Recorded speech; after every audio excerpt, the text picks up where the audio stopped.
من المؤمنين رجال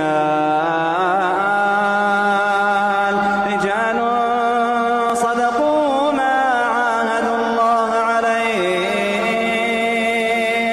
من المؤمنين رجال صدقوا ما عاهدوا الله عليه فمنهم من قضى نحبه ومنهم من ينتظر وما بدلوا تبديلا.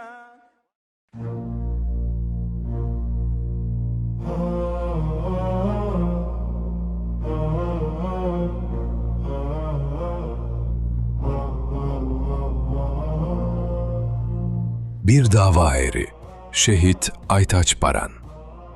Bazı insanlar yaşarken bile özenendir. Sessiz yaşarlar. Fakat yoklukları bir şehrin kalbine çöken ağır bir boşluk gibi hissedilir.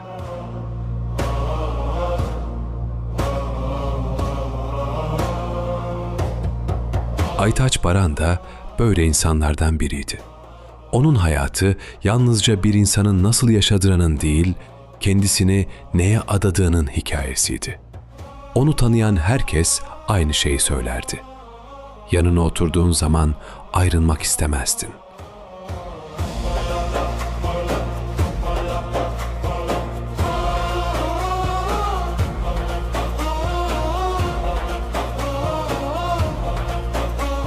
Çünkü o konuşurken yargılamaz, dinler ve anlamaya çalışırdı. Bir gencin omzuna dokunmayı, bir yetimin başını okşamayı, mahzun bir insanın derdini dinlemeyi hizmet sayıyordu. Öne çıkmaktan hoşlanmazdı. Fakat söz konusu dava olunca en öndeydi.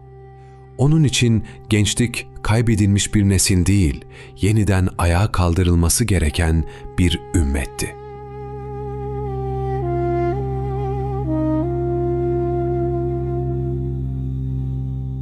Kader gayrete, Şehit Aytaç hizmete aşıktı.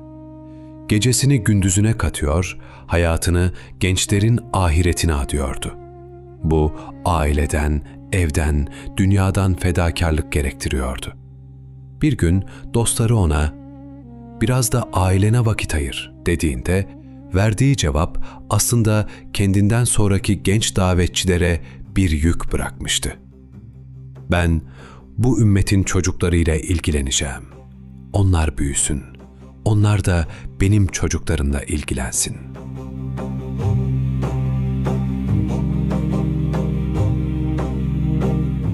Aytaç Baran'ı anlatanların dilinde en çok tekrar eden şeylerden biri de onun hayasıydı. Kırıcı değildi, bağırmaz, incitmezdi. Zorlandığında yüzü hayasından kızarırdı. Bu çağa fazla gelen bir hayaydı onunkisi. Haya nedir diye onlarca kitap yazılmış, menkıbeler dinlenmiştir. Ama Şehit Aytaç'ın hayasına şahit olan insanlar, hayanın vücut bulmuş halini görürdüler. Bir erkeğin bu kadar utanması görülmemiş bir şeydi. Hayası takvasından ve tertemiz yaşadığı İslami hayatındandı. Hele ki o Davudi sesi. İmamime şehit bu, çemiru çe'agid bu.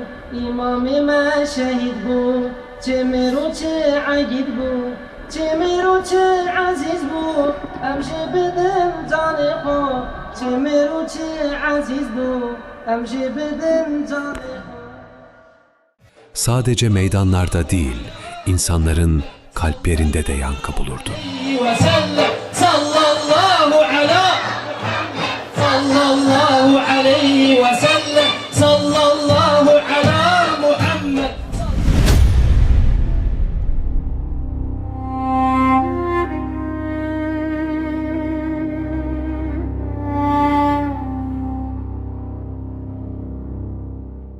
Şehit Aytaç'ın hayatının en zor dönemlerinden biri zindan yıllarıydı. Fakat zindan onun ruhunu küçültmedi. Tam aksine orada da hizmet etmeye devam etti. Sofradan herkesten önce kalkar, bulaşıkları yıkamaya koşardı. Hasta mahkumların elbiselerini yıkar, kendisine engel olmak isteyenlere, "Benim sevap işlememe engel olmayın," derdi. İnsanlara hizmet etmek onun için zevkli bir ibadetti.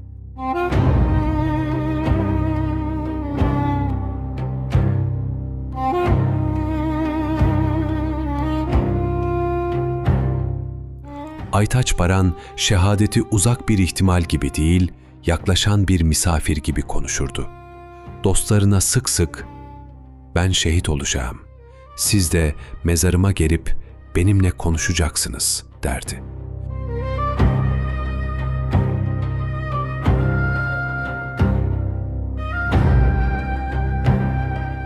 Bu sözleri söylerken gözleri korkuyu değil, büyük bir hasreti taşırdı. Hatta babası onun için, "Bu Aytaç şehadet delisidir," demişti. Tehdit edildi, takip edildi, hedef gösterildi. Ama hiçbir zaman davasından ve hizmetinden geri adım atmadı. Ve bir gün beklenen haber geldi. Şehadet haberi bir anda şehrin dört bir yanına yayıldı.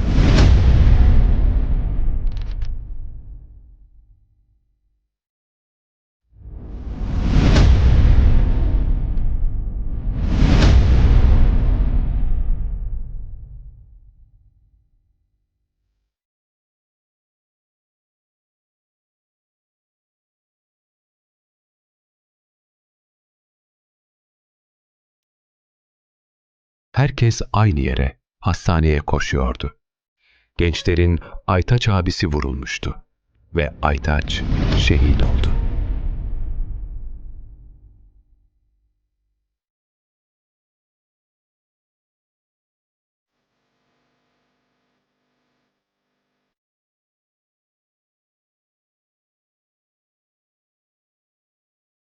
Aytaç Baran arkasında yalnızca bir hatıra bırakmadı.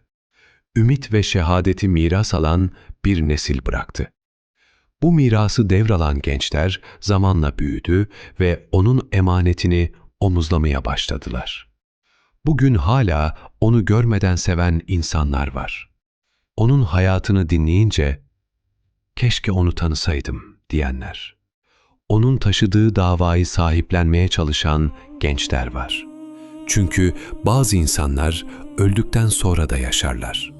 Bir fikirde, bir duada, bir gözyaşında ve bazen bir mezar taşının başında. Dostları hala mezarına gidip onunla konuşuyor. Kimi zaman ağlıyor, kimi zaman gülümsüyorlar. Çünkü onun hatırası yalnızca acıyı değil, aynı zamanda umudu da taşıyor. Allah bizi cennetinde yeniden buluştursun, ey gül yüzlü şehidim.